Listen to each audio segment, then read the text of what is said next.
The jets still fly overhead as talk on whether to enforce a no-fly zone dominates the international agenda. Perhaps, though, Gaddafi's last words are his most telling. Libya is not a piece of cake.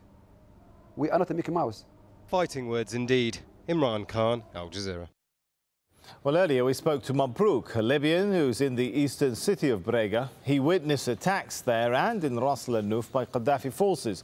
Well, some troops landing from a ship sitting off the coast was also seen by him. I will start with Brega city at 12:30 p.m. this afternoon. A plane attacked the main road going to the oil fields and split it in half. And then I went to Ras al-Nouf to deliver some medical aid to the hospital there. And I was shocked with the amount of attack of airplanes by the government forces. These planes come at 1 hour intervals, and they hit the back of the hospital where I deliver these medical aids, and all the doctors and the nurses have evacuated the Ras al-Nouf hospital, and about 30 ambulances were taking the wounded and the dead to the nearest city, which is Brega, and then to Jadabia. So Ras al-Nouf at the moment does not have any hospital. Mr. Gaddafi forces has landed using a very big ship, which we thought it was an oil tanker. It exactly resembles oil tankers, but is painted as a gray color, and has landed about 12 boats, rubber dinghy boats, filled with soldiers, which they landed into the city, on the shores of the city. Well, we're joined now on the line by Khalid, just outside of Ras al-Nouf. He spent the day in the city and witnessed the fighting between the rebels and government forces. Thanks so much for joining us. Who exactly is in control of Ras al-Nouf right now? Hello? Hello, yes, go ahead, Khalid. If you could tell us who's in control of the city from what you've been seeing. The city actually it's divided. It's divided. They are Gaddafi troops are in the at the borders of Ras al-Nouf, and there was a very big battle inside the houses because Gaddafi has sent some troops to attack the township. From the seaside, they were covered with war boats, and they were firing us with missiles. And then our revolutionaries, they knew that there's what the group has done inside the city. They surrounded us, they surrounded them, and a big battle was there. A big number of them were killed, and then actually after Sarkozy declared that he accepted the new national council, the Gaddafi troops became mad, and they started I can say a total strike from the sea, from the sky, and from the ground, so that make our people go back a little bit from Ras al-Nouf, because the fire was really awful. And so does that mean, Khalid, that revolutionary forces, as you put it, have withdrawn from Ras al-Nouf or from the city centre itself? No, actually, only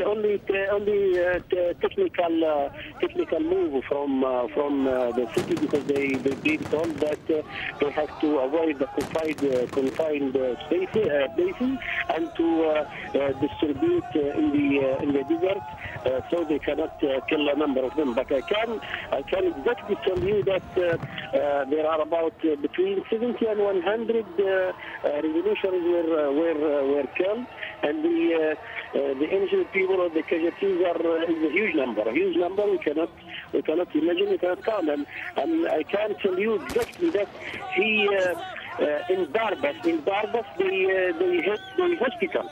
They destroyed the hospital completely, and some of the injured people were killed inside the hospital, and some they could rescue and take them bleeding and randomly in normal cars to Brega, back to Brega. Oh, all right, we'll leave it there for now. Thanks so much, Khalid, for that update from Ras Al Nouf. Well, let's talk to Anita McNaught, who's in the Libyan capital, Tripoli, for us. The international pressure increasing, as I'm sure you're aware, Anita. How much impact is that having on the government? Well, Libya is a country extremely used to international pressure, a country that's got very used to being a pariah state, has made maximum use of the lifting of that status in the last few years to buy vast quantities of arms off the West and other suppliers. And right now it's dealing with a little internal insurrection problem, doesn't recognize the legitimacy of any of the rebels' claims or requests, and it's outraged that the international community is grievously misunderstanding it.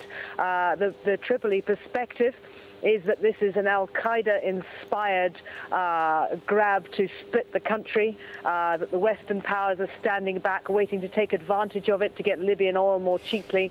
And as far as the Libyans are concerned, it's their problem and they're entitled to deal with it any way they see fit. Is there a feeling there amongst the authorities of being emboldened now that perhaps the ball is in their court militarily? No question, but that feeling started building a few days ago when, looking back now, it's clear the government announced that its military push was going to begin. On that day, in fact, people had got slightly the wrong end of the stick. They were celebrating the end of the fight, but in fact it was a celebration of the beginning of the fight. The government, I think, had been looking to assess the rebel capabilities, looking to assess the will of the wider world powers to intervene, and having decided that the rebels would probably tire themselves out after a point, and having watched the world powers push the issues of no-fly zones around committees and push the decisions back to other bodies to make, they must have decided that it was time to take the action that they knew they always could. No holds barred now. If we're seeing hospitals being bombed, they really have gone beyond the normal and what the world would view as acceptable measures for dealing with an armed uprising. Indeed, a very tricky situation developing there. Anita McNaught, thanks so much for the update from the capital. Well, Britain and France have issued a joint statement saying Gaddafi must go and the EU should prepare to support the Libyan rebellion. France had earlier recognised the Benghazi-based opposition council as Libya's rightful government. Tim Friend has more from Paris. After being accused of being slow to react to the revolutions in Tunisia and Egypt, the French president has moved quickly to silence his critics and take the lead in reprisals against Colonel Gaddafi. Meeting representatives of the rebels at the Elysee Palace, he promised them immediate diplomatic recognition. France has expressed its satisfaction about the creation of the Libyan National Transition Council. And after this meeting with President Sarkozy, I can say that France has recognised the Transitional National Council as the legitimate representation of the Libyan people. The French plan is reported to include